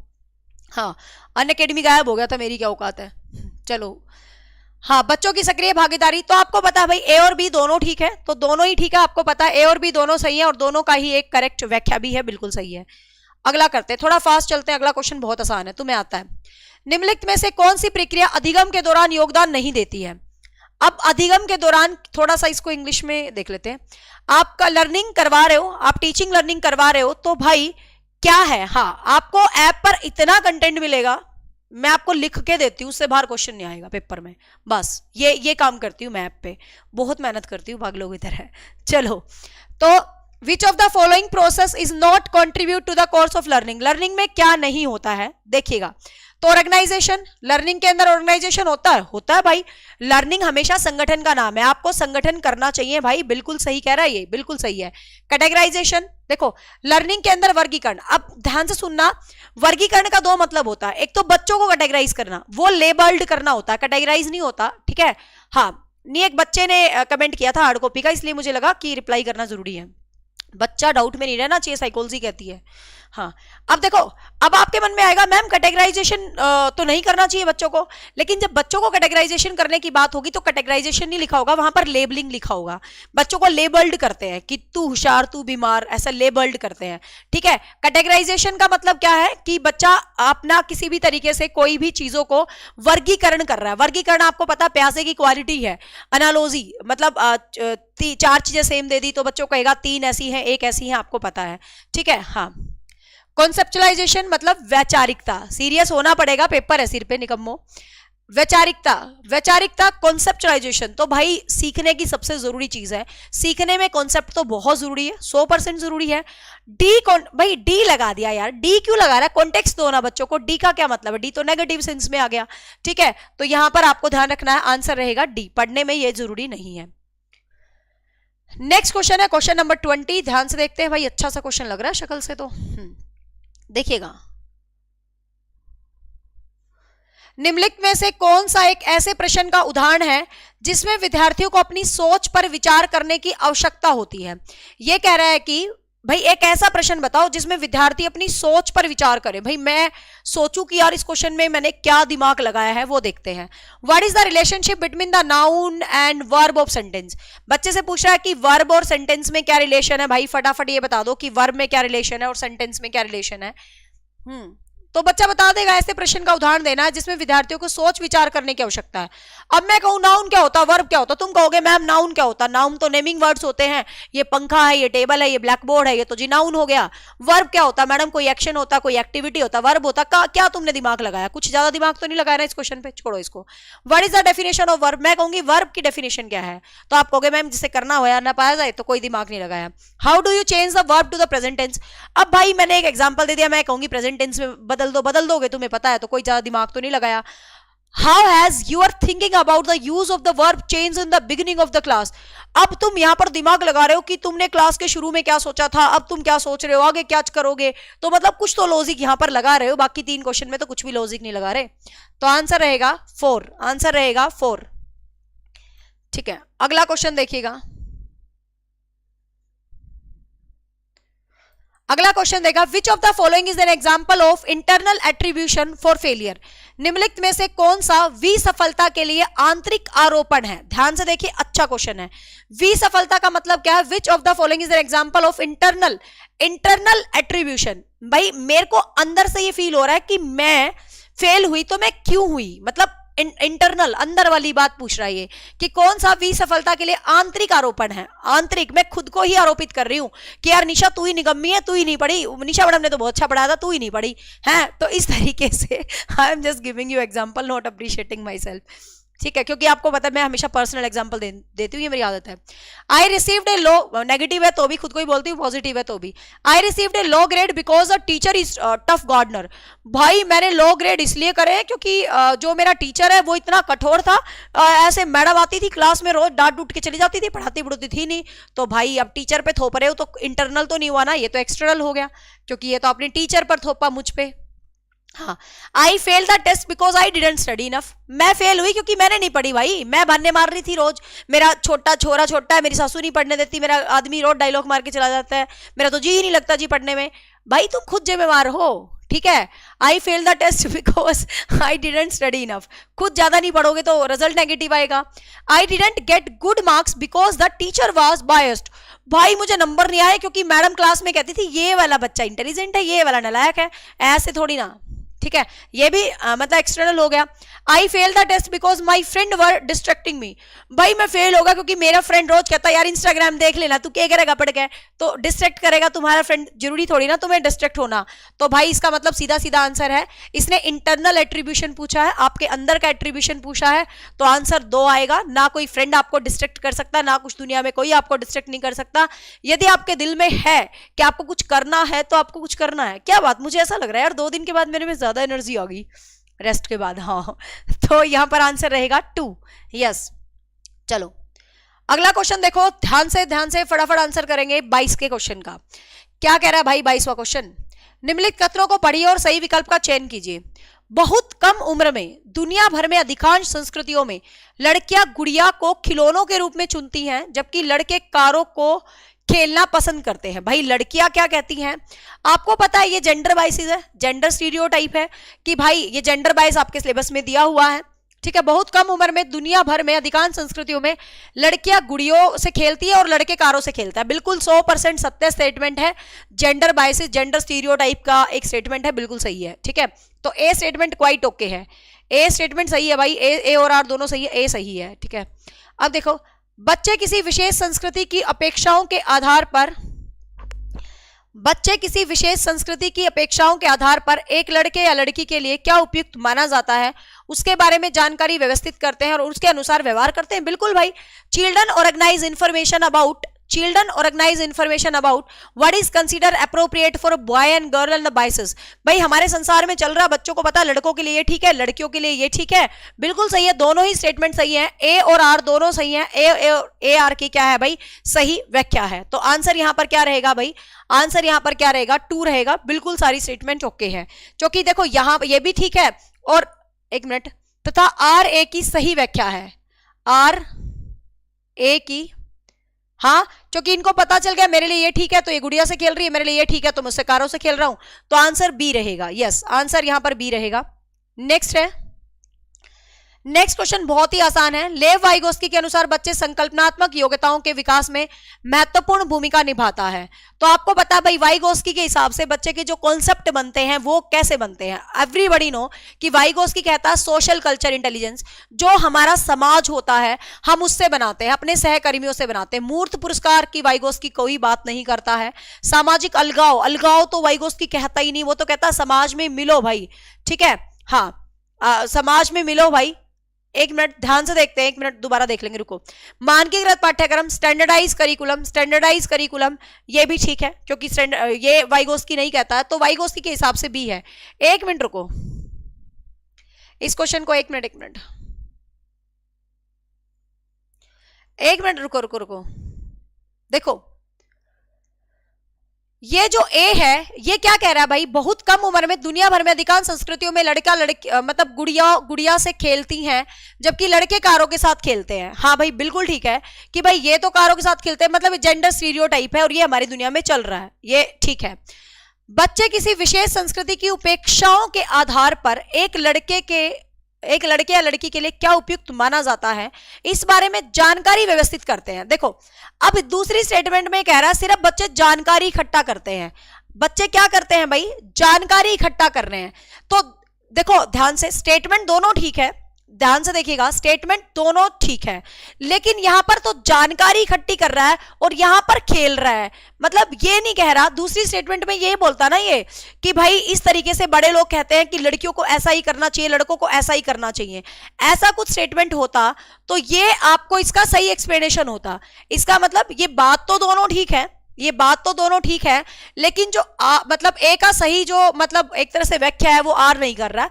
दोनों इंडिविजुअल स्टेटमेंट है, क्योंकि ये कह रहा है ऐसा होता है, ये कह रहा है कि जानकारी इकट्ठा होता है। इस स्टेटमेंट को इसने क्लियर नहीं किया है, इस दूसरी वाली स्टेटमेंट ने, तो इसका आंसर सी जाएगा भाई, ठीक है। ए आर दोनों सही है, परंतु आर ए की सही व्याख्या नहीं है, क्योंकि देखो आर में वो बात नहीं कह रखी जो ए में कह रखी है। ए में तो जेंडर स्टीरियोटाइप है कि लड़कियां ऐसा करती है, लड़के ऐसा करते हैं। आर में ये बता रखा है कि लड़के लड़की इस तरीके से सीखते रहते हैं, ठीक है। तो यहां पर वो क्या है, डिफरेंट हो गया। तो आंसर 3 जाएगा भाई, इसका सही उत्तर 3 जाएगा, 3, ठीक है। हाँ चलो नेक्स्ट है, लेव वाइगोस्की के अनुसार मतलब आपको पता भाई लेव वाइगोस्की के अनुसार, तो आंसर यहां पर क्या रहेगा भाई, आपको पता पीयर कोलैबोरेशन, जो आपके सहकर्मी हैं वो वाइगोस्की के हिसाब से इंपॉर्टेंट है, ठीक है। वाइगोस्की के हिसाब से क्या है भाई, इंपॉर्टेंट है, ठीक है। चलो नेक्स्ट देखिएगा, लेव वाइगोस्की के सिद्धांत के अनुसार आंतरिक वाक, तो ये तो बहुत बार तुम कर चुके हो, इनर स्पीच, ठीक है। इनर स्पीच आपको बताना है, इनर स्पीच कौन सी होती है, inner speech. Aarti I don't know बेटा क्या है, लेकिन मैं इस क्वेश्चन को जो मेरा पॉइंट ऑफ व्यू है मुझसे एक्सप्लेन कर रही हूं, बाकी मैंने ऑफिशियल आंसर की नहीं देखी है। चलो कोई बात नहीं, ऑफिशियल आंसर की में 2 था तो देख लो, बट आंसर तो सही जा रहा, बिल्कुल आप सेंस को लगाओ तो एग्जैक्टली वही जा रहा है। 1 तो आरती आंसर जा ही नहीं सकता बेटा, ए और आर दोनों गलत है, बिल्कुल गलत नहीं है। ए स्टीरियोटाइप की व्याख्या है, तो दोनों गलत तो है ही नहीं, तो मेरे हिसाब से ए उत्तर तो देखो बिल्कुल नहीं होगा। बाकी सभी टीचर बेस्ट होते हैं, लिव दिस, ठीक है। जो मुझे सही लगा मैंने बता दिया है। अब देखो, अकॉर्डिंग टू द लेव Vygotsky theory inner speech is, तो लेव वाइगोस्की के इनर स्पीच क्या कहती है, देखो भाई अब ये तो बताने की जरूरत नहीं भाई इनर स्पीच क्या होती है। जब आप अपने आप को रेगुलेट करते हो, तो बहुत ही आसान सा क्वेश्चन है, तो जब आप अपने आप को रेगुलेट करते हो, अपनी थिंकिंग को रेगुलेट करते हो, तो यहां पर आंसर 4 आएगा, ठीक है। दोनों ही सही है वो, लेकिन वो एक दूसरे को डिफाइन नहीं करते, एक दूसरे को कॉम्प्लीमेंट नहीं कर रहे, बस सीधी सी बात है। इतना कंफ्यूज होने की क्या ही जरूरत है, ठीक है ना। अरे इतना कंफ्यूज क्यों हो रहे हो, दोनों ही स्टेटमेंट सही है, बट वो एक दूसरे को वो नहीं कर रही, कंप्लीट नहीं कर रही है, बस इतना सा मुद्दा है, ठीक है। सी रहेगा सही उत्तर। इसका तो बहुत ही आसान है, आपको पता है इनर स्पीच जहां भी आ जाती है भाई, इनर स्पीच जहां पर भी आ जाती है तो आपको पता ओन थिंकिंग है, कुछ करने की जरूरत ही नहीं है, तो आंसर आपका 4 रहेगा, ठीक है। आंसर आपका 4 रहेगा। चलो नेक्स्ट है, 4 वर्ष की अपर्णा कहती है कि एक बटन जिंदा है। भाई ये अपर्णा बेचारी कह रही है बटन जिंदा। ओ भाई बटन में आंख नाक कान बन गया। ओ मेरी शर्ट का बटन तो मेरी शर्ट में ही नाचने लग रहा है। अब इस क्वेश्चन को बताने की जरूरत नहीं है, मैंने तुम्हें क्या बताया था, सूर्य क्रोधित हो रहा है। सूर्य, अब सूर्य बेचारा क्रोधित होता है क्या? बटन उछलता है क्या कभी? तो एनिज्म का कॉन्सेप्ट है ये, ठीक है, ये तो बहुत ही आसान है, ये एनिज्म का कॉन्सेप्ट है। ये क्या है भाई? जीववाद का एनिज्म का कॉन्सेप्ट है, बिल्कुल सीधा सीधा एनिज्म का कॉन्सेप्ट है। तो आंसर यहां पर 2 रहेगा, ठीक है। नेक्स्ट है निम्नलिखित, समझ गए ना, जब भी कोई नॉन लिविंग ऑब्जेक्ट को आपको ह्यूमन बीइंग की तरह रिप्रेजेंट किया गया तो ये जैसे सूर्य क्रोधित हो रहा है, ये हो रहा, वो हो रहा, बादल, मतलब व्हाट एवर इट में भी, तो ये एनिज्म है, जीववाद, जीन प्याजे की दूसरी अवस्था की खास क्वालिटी है ये, ठीक है। निम्नलिखित में से संवलीनता वाले विद्यार्थियों की विशिष्ट, संवलीनता होते ही ऑटिज्म, ऑटिस्टिक चाइल्ड कौन सा होता है? ऑटिज्म, आपको पता है ऑटिस्टिक चाइल्ड वो होता है जो कि लाइक किसी भी एक्टिविटी को बार बार करता रहता है, जो खुद में रहता है, दूसरों के साथ कंफर्ट नहीं होता समाज में, तो वो ऑटिस्टिक चाइल्ड होता है, ठीक है। तो वो ऑटिस्टिक चाइल्ड होता है। हाँ, बुरशट का बटन, अरे यार मैं तो भूल ही गई, शर्ट को बुरशट बोलते थे पुराने जमाने में, है ना, बुरशट। कितना अजीब लग रहा है ना, मतलब ये शब्द सुन के, कमीज शर्ट बोलते हैं आजकल तो संवलीनता वाले विद्यार्थियों की विशिष्टता है कल्पना को तथ्य से अलग करता है, सामाजिक भावनात्मक पारस्परिकता, बार बार दोहराओ। देखो ऑटिस्टिक जो चाइल्ड होता है ना, वो किसी भी एक्टिविटी को बार बार बार बार बार बार करता है। वो अपना सिर भी दीवार से मारेगा तो बार बार अपना सिर ऐसे से मारता रहता है। ऑटिस्टिक चाइल्ड एक क्रिया को बहुत बार दोहराता है, तो ये ऑटिज्म की खास विशेषता है, ठीक है।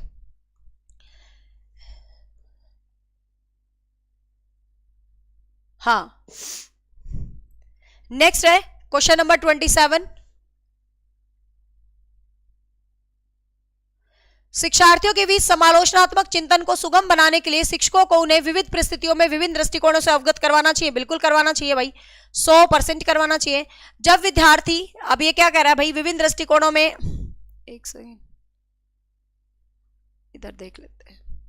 To facilitate the critical thinking among the learner teacher should be, तो टीचर को क्या करना चाहिए भाई, करवाना चाहिए। Student learner enrich their abilities think critically, ये तो बहुत ही आसान सा, दोनों ही दिख रहे हैं, क्लियर दिख रहे हैं शीशे की तरह।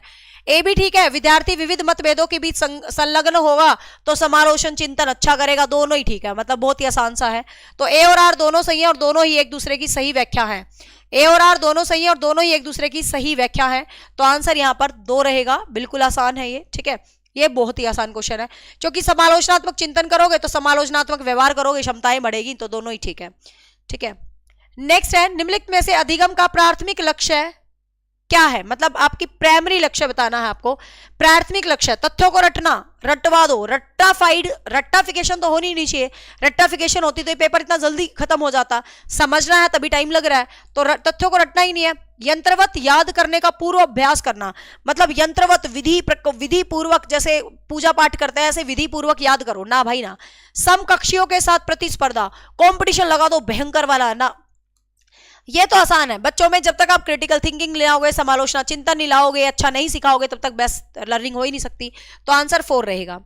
नेक्स्ट देखिएगा, बच्चे सबसे प्रभावी ढंग से तब सीखते हैं यदि कोई अवधारणा, ये अच्छा क्वेश्चन है, मतलब 1 सेकंड लगेगी, समझना है बस इसको। ये कह रहा है कि भाई बच्चे प्रभावी ढंग से सीखते हैं जब कोई अवधारणा, कोई कॉन्सेप्ट कैसा हो कि बच्चे बेस्ट सीख सके। सामान्य से विशेष की ओर, आप जनरल टू स्पेसिफिक जा रहे हो, बिल्कुल पहले सामान्य सामान्य बातें बच्चों को सिखानी चाहिए, फिर विशेष सिखानी चाहिए बातों, ठीक है।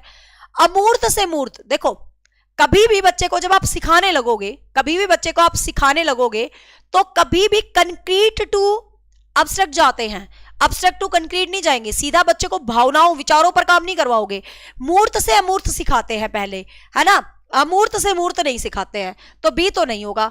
जटिल से सरल, सरल से जटिल सिखाते हैं बच्चों को शुरू में, ठीक है। लो भाई इंग्लिश में देख लो, एक मिनट, हाँ, general to specific, abstract to concrete, concrete to abstract सिखाया जाता है शुरू में, ठीक है। सिंपल टू कॉम्प्लेक्स सिखाया जाता है।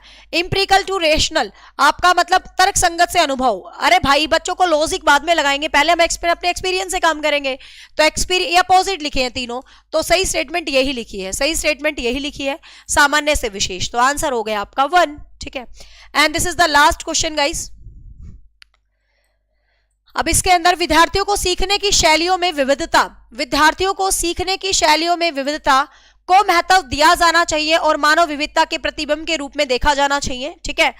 ये कह रहा है कि मतलब बच्चे, एक मिनट इंग्लिश में देखते हैं यार, थोड़ा अजीब लग रहा है, हाँ, ये कह रहा है variability of the learning style of the student, हर बच्चे का जो लर्निंग स्टाइल है वो डिफर करता है। क्यों?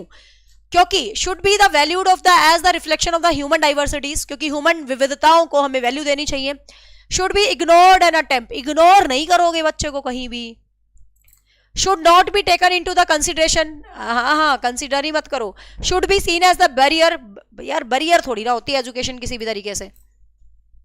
तो आपको पता है इंडिविजुअल डिफरेंसेस वाली क्लास है, तो you should give the value of your diversities, आपको विभिन्नताओं की वैल्यू देनी चाहिए, तभी तो बच्चा बेटर सीखेगा। अब बताओ एक क्वेश्चन ऐसा उंगली रख के बता दो 30 में से जो मैंने मेरे कॉन्सेप्ट में ना पढ़ा रखा हो, तुम्हें कोई किसी प्रकार की टेंशन नहीं होगी यदि तुमने ढंग से कॉन्सेप्ट पढ़ा है तो। और कल जो तुम्हारा हवा बना हुआ है, ओ सेकंड पेपर मुश्किल, सेकंड पेपर मुश्किल, उसको भी कल करवाऊंगी बिल्कुल ऐसे कैसे 30 के 30 तुम्हें आते पाएंगे, ठीक है।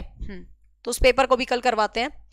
फिर इन पेपर्स की मैं हिंदी और इंग्लिश पेडागोजी भी आपको करवाऊंगी, क्योंकि मेरा मकसद उस क्वेश्चन को करवाना नहीं है, मेरा मकसद उस क्वेश्चन को समझाना है, ठीक है भाई। ठीक है,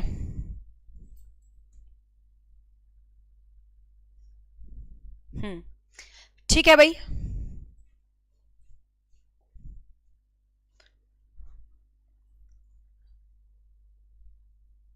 नहीं, ये तो जीववादी सिद्धांत आएगा, जीववादी।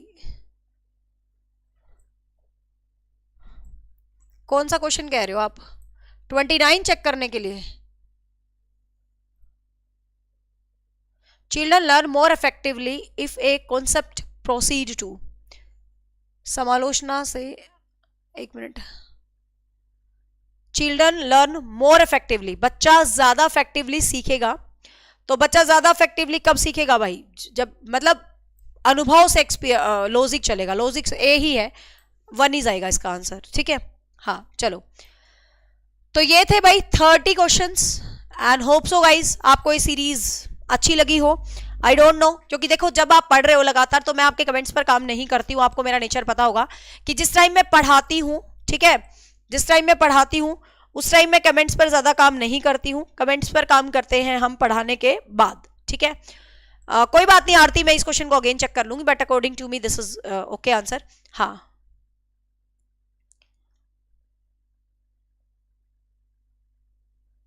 हाँ ठीक है भाई। सो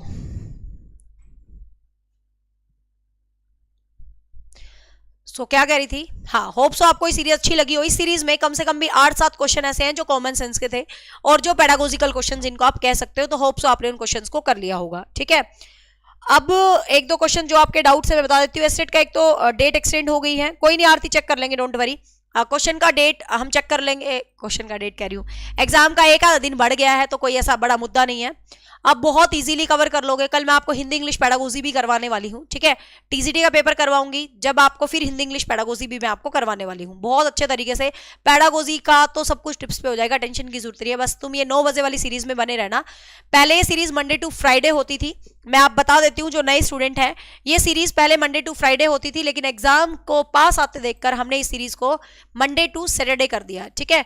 मंडे टू सैटरडे हर हाल में मैं आपके सामने लाइव होंगी, बस किसी दिन कोई प्रॉब्लम होती है तो मैं पहले इन्फॉर्म कर देती हूँ, और इन्फॉर्म क्या कर देती हूँ, उस दिन भी कोई क्लास प्रीमियर करके छोड़ती हूँ ताकि तुम वेले ना रहो, ठीक है। तो 9 से 10 ये सीरीज अपनी फिक्स है। इसके अलावा एक सीरीज और शुरू करेंगे, आप बता देना उसके लिए सुटेबल टाइम, या तो हम उसको 12 बजे रखेंगे या शाम को हम उसको 4 से 6 के बीच रखेंगे। एक सीरीज और बढ़ाऊंगी पेपर तक, वो तुम टाइम देख लेना कौन से वाला बेटर रहेगा, तो उस सीरीज को हम बढ़ा देंगे, ठीक है। बाकी जो बच्चे नए जुड़े हैं भाई, मैं उनको बताना चाहूंगी कि हमारी एकेडमी डेडिकेटेड है टीचिंग एग्जाम्स को। आप किसी भी स्टेट का कोई भी टीचिंग एग्जाम कर रहे हो तो आप हमसे जुड़ सकते हो, आपको काफी कुछ सीखने को जरूर मिलेगा। मैं ये तो नहीं कहूंगी कि मैं ही बेस्ट हूं, लेकिन मैं अपना बेस्ट ट्राई करती हूं हमेशा, और मैं कोशिश करूंगी कि मैं बहुत बेस्ट आपको दे पाऊं ताकि आपका एग्जाम बहुत ईजिली क्लियर हो जाए, ठीक है भाई। और दूसरी इंपॉर्टेंट चीज, प्रैक्टिस सेट अपना आ चुका है स्टेट का, आप मार्केट से ले सकते हैं। तीसरा इंपॉर्टेंट क्वेश्चन जो बहुत सारे बच्चों ने आंसर क्वेश्चन पूछा है, तो इन शॉर्ट में 2 मिनट के लिए रिप्लाई करके चली जाती हूँ कि मैम आप इतने सारे सब्जेक्ट्स को कैसे पढ़ा लेते हो, आपका तो मास्टर्स इन इंग्लिश है, फिर आप साइकोलॉजी में कैसे इंटरेस्ट लेते हो। देखो बी फ्रैंक, 2 मिनट लगाऊंगी, ज़्यादा टाइम नहीं लगाऊंगी। हिंदी ऑनर्स मैंने किया हुआ है, तो हिंदी पे डाउट मत करना, क्योंकि मैंने अपनी एजुकेशन के अंदर आफ्टर 12th हिंदी ऑनर्स किया हुआ है 2 साल। तो मेरे पास हिंदी की पूरा एक, जैसे ग्रेजुएशन होती है ना, पोस्ट ग्रेजुएशन, इस तरीके से पूरी हिंदी की डिग्री है। तो मैं हिंदी साहित्य भी पढ़ा लेती थी कभी जमाने में, अब भूल भाल गई, ठीक है, आदिकाल, रीतिकाल, भक्तिकाल। तो मैंने हिंदी ऑनर्स किया हुआ है, तो इसलिए मैंने हिंदी ऑनर्स किया हुआ, तो हिंदी तो मुझे आती है, सीधी सी बात है, ठीक है। फिर मेरा मेन सब्जेक्ट आपको पता ही है भाई, मेरी मास्टर्स है इंग्लिश में, मेरा मेन सब्जेक्ट तो इंग्लिश ही है, तो इंग्लिश तो मुझे आती ही है, इसलिए, ठीक है। अब होता क्या है कि 2013 की बात है, 2013 की बात है, किसी एकेडमी में ऐसे ही मजे मजे में पढ़ाने के लिए चली गई इंग्लिश। तो उन्होंने कहा मुझे इंग्लिश की रिक्वायरमेंट नहीं है, हमें तो साइकोलॉजी की रिक्वायरमेंट है। अब भाई निशा मैडम ने साइकोलॉजी पढ़ नहीं रखी थी, लेकिन बस होता है ना एक इंटरेस्ट, खुद के एग्जाम दिए थे 2011 में, 2012 में, ठीक है, केवीएस में सिलेक्शन हुआ, तो साइकोलॉजी में थोड़ा सा इंटरेस्ट था, पढ़ाना नहीं सोचा था, खुद के लिए पढ़ती थी, अच्छा लगता था। तो बस उन्होंने कहा मैडम हमें तो साइकोलॉजी चाहिए। तो मैंने कहा कोई बात नहीं भाई, पढ़ा देंगे, पढ़ के पढ़ा देंगे, देख लेती हूँ मैं, ठीक है, क्योंकि एक टीचर में कम्युनिकेशन होना चाहिए स्किल, जब आपके अंदर कम्युनिकेशन स्किल है तो आप अचीव कर सकते हो कोई भी चीज। तो बस मैंने ऐसे ही मजे मजे में साइकोलॉजी को पढ़ाना शुरू किया, बुद्धि वाला चैप्टर। आपको पता है मैं सबसे पहले बुद्धि का चैप्टर पढ़ाती हूँ। आज मेरे टचवुड हर चैप्टर पे एक जैसी कमांड है, लेकिन एक वो कहते हैं ना, एक फीलिंग जुड़ जाती है कि भाई कोई बच्चा कहता है मैडम आप हर बार क्लास बुद्धि से क्यों शुरू कर देते हो, भाई मुझे अच्छा लगता है। तो बस मैंने वहां पर बुद्धि का डेमो दिया, बच्चों की बुद्धि में ऐसा आया कि वो फ्लैट ही हो गई डेमो क्लास पे। तो बस फिर मैंने पढ़ पढ़ के, आपको पता धीरे धीरे ज्ञान बढ़ता है, पढ़ पढ़ के पढ़ाना शुरू किया 2013 से लेके आज 23 आ गया, 10 साल हो गया। मैंने इतनी साइकोलॉजी पढ़ाई, ये यूट्यूब्स तो थे भी नहीं, ये तो आपके 16, 17, 18 में ट्रेंड में आई है यूट्यूब। उससे पहले तो भगवान की दया से मुझे साइकोलॉजी क्वीन का खिताब ऑफलाइन की अकेडमीज में, पानीपत के सब लोग जानते होंगे, पानीपत के आसपास साइकोलॉजी वाली मैडम, ये तो यूट्यूब तो आया है 2018 में जाके, 19, 20, 21 है बस। तो मैं साइकोलॉजी पढ़ाने लगी और भगवान की दया से इतना इंटरेस्ट बना, और लोगों ने साइकोलॉजी वाली मैडम, साइकोलॉजी क्वीन, साइकोलॉजी बोलना शुरू कर दिया, हिंदी इंग्लिश को भुलवा दिया, मतलब समझ लो यही ज्यादा पढ़ाने लगी, ठीक है। तो इसलिए ये 3 सब्जेक्ट तो हो गए भाई अपने फेवरेट पढ़ाते पढ़ाते। फिर उसके बाद बारी आती है हिस्ट्री की। अब बस उस एकेडमी में एक टीचर थी, उनकी शादी हो गई, वो हिस्ट्री बहुत अच्छा पढ़ाते थे। तो उन्होंने कहा मैडम मेरे जाने के बाद तो बच्चा किसी भी टीचर को एक्सेप्ट नहीं करेगा, क्योंकि मैं बहुत बेस्ट पढ़ाती हूँ, और आपका है, आप में वो दम है कि आपको बच्चा एक्सेप्ट कर लेगा। तो उन मैम ने मुझे थोड़ा सा हिस्ट्री को गाइड किया। मैंने कहा मैम हिस्ट्री तो मेरा सब्जेक्ट नहीं है। तो बस 2015 से फिर उन मैम ने कहा अरे नहीं मैम पढ़ा के तो देखो, आप हिस्ट्री में बहुत मजा आता है। फिर मैंने कहा चलो भाई पढ़ा के देख लेते हैं, लेकिन टचवुड बच्चों ने मुझे हिस्ट्री में भी इतना ही प्यार दिया। फिर मैंने एसएससी के बैचेस को कम से कम भी 5 से 6 साल, एसएससी के जो बैचेस होते हैं, एसएससी के बैचेस, उनमें मैंने हिस्ट्री को खूब पढ़ाया। तो ऐसे करके मेरा हिस्ट्री सब्जेक्ट बन गया, ठीक है। और हरियाणा के हैं तो हरियाणा जीके तो वैसे ही बसी होती है, कहते हैं ना हरियाणा के हैं तो हरियाणा जीके तो वैसे ही रगों में बस जाती है। अब हरियाणा जीके में अलग क्या हिस्ट्री पढ़ाती हूँ, हरियाणा की हिस्ट्री है। तो बस इस करके ये 5 सब्जेक्ट तो मुझे बहुत ही ज्यादा प्यारे हैं, मतलब Hindi, English, psychology, Haryana GK. Number 1 पे मुझे साइकोलॉजी पसंद है, फिर मुझे इंग्लिश, हिंदी दोनों बराबर के लगते हैं, और फिर मुझे हिस्ट्री पसंद है, और फिर 5वें नंबर पे हरियाणा जीके है। लेकिन तुम्हें मजा आएगा, ठीक है। बस क्या होता है कि पढ़ते पढ़ते, पढ़ाते पढ़ाते वो चीजें बेस्ट हो जाती हैं। जब आप उन चीजों को पढ़ाते हो ना, बच्चों से कनेक्ट होते हो। मैं कहती हूँ बच्चे भी बहुत कुछ सिखाते हैं जिंदगी में, क्योंकि मुझे लगता है कि जितना हमारे पास ज्ञान होता है, आप भी कहीं कहीं से पढ़े होते हैं, आपके पास भी ज्ञान होता है, तो मुझे लगता है कि हम सब लर्नर हैं, हम सीखते रहते हैं। और हिस्ट्री में तो बच्चे बहुत कुछ सिखाते रहते थे, खूब सारे क्वेश्चन बच्चे पूछते हैं। ये जो बच्चे क्वेश्चन पूछते हैं ना, आप मानो टीचर उनसे भी बहुत कुछ सीखता है। तो मैं मानती हूँ कि मैंने भाई ये सब्जेक्ट तो जैसे मेरे थे, साइकोलॉजी को मैंने खुद क्रिएट किया, तो मुझे बहुत मतलब अपना लगता है। हिंदी, इंग्लिश मेरे खुद के हैं, लेकिन हिस्ट्री है, हिस्ट्री को बच्चों ने भी बनाया, सीरियसली बता रही हूँ। एसएससी के बच्चे बहुत पढ़ते थे, हर रोज बहुत सारे नए नए क्वेश्चंस लाते थे। तो बस धीरे धीरे धीरे धीरे चीजें जब आप पढ़ाते हो ना, परफेक्शन तब आता है। बस आप पढ़ाते रहो पढ़ाते रहो पढ़ाते रहो, और धीरे धीरे चीजें अपने आप बेस्ट हो जाती हैं। और मैं कहती हूँ हमेशा जीवन में सीखते रहो सीखते रहो सीखते रहो। आज भी मुझे बस ये लगता है कि कुछ नया मिल जाए, कुछ नया मिल जाए। टच वुड, साइकोलॉजी में तो भगवान की दया से ऐसे होगा 30 में से 30 क्वेश्चन पढ़ाए हुए ही मिलते हैं, हाँ 29 मिल सकते हैं, बट फिर भी मुझे ये रहता है कि कुछ नया सीखूं, कुछ नया कुछ नया कुछ नया। अगले साल पीजीटी साइकोलॉजी पे काम करेंगे ठीक है, बस यही रहता है, बस मुझे बस पढ़ने का शौक रहता है और कुछ नहीं है। आज भी आप यकीन मानो कि मैं आपको पढ़ाती हूँ, बच्चे पता नहीं लिखने से क्यों ही कतराते हैं। मैं आज भी पढ़ाती थी एस्टेट का बैच, मुझे साइकोलॉजी के सारे लेक्चर टिप्स पे जो मैंने दिए हैं 50-60 लेक्चर, लेकिन फिर भी मेरी आदत है कि मैं क्लास से पहले जरूर देखती हूँ कि आज मुझे क्या पढ़ा के आना है क्लास में। ठीक है, हाँ चलो भाई। और सोनू मैम का थैंक यू, इस पेपर को अभी अभी लेटेस्ट मुझे शेयर किया, फटाफट से मैंने इसको करवा दिया है। चलो भाई, बाय बाय, टेक केयर। समालोचनात्मक चिंतन होता है काइंड ऑफ क्रिटिकल थिंकिंग, बाकी कोई बात नहीं, इस क्वेश्चन पे कल अगेन डिस्कस कर लेंगे। चलो bye bye, take care, have a nice day, thank you so much. और जो बच्चे पहली बार हमसे जुड़े हैं, चैनल को सब्सक्राइब जरूर कर ले। कंप्लीट पढ़ना है तो अचीवर एकेडमी ऐप पर आप बैच है, वहां भी ले सकते हैं। और हाँ, साथ में मैंने एक शॉर्ट वीडियोस शुरू करे हैं, शॉर्ट वीडियोस को हर बच्चा जरूर देखे। मैं हमेशा एक चीज बोलती हूँ, मेरी पहली वीडियो में भी और आज भी, एक क्लास एक नंबर पक्का, चाहे वो शॉर्ट वीडियो चाहे लॉन्ग वीडियो, उसको जरूर देखा करो। ठीक है, bye bye, take care, thank you so much.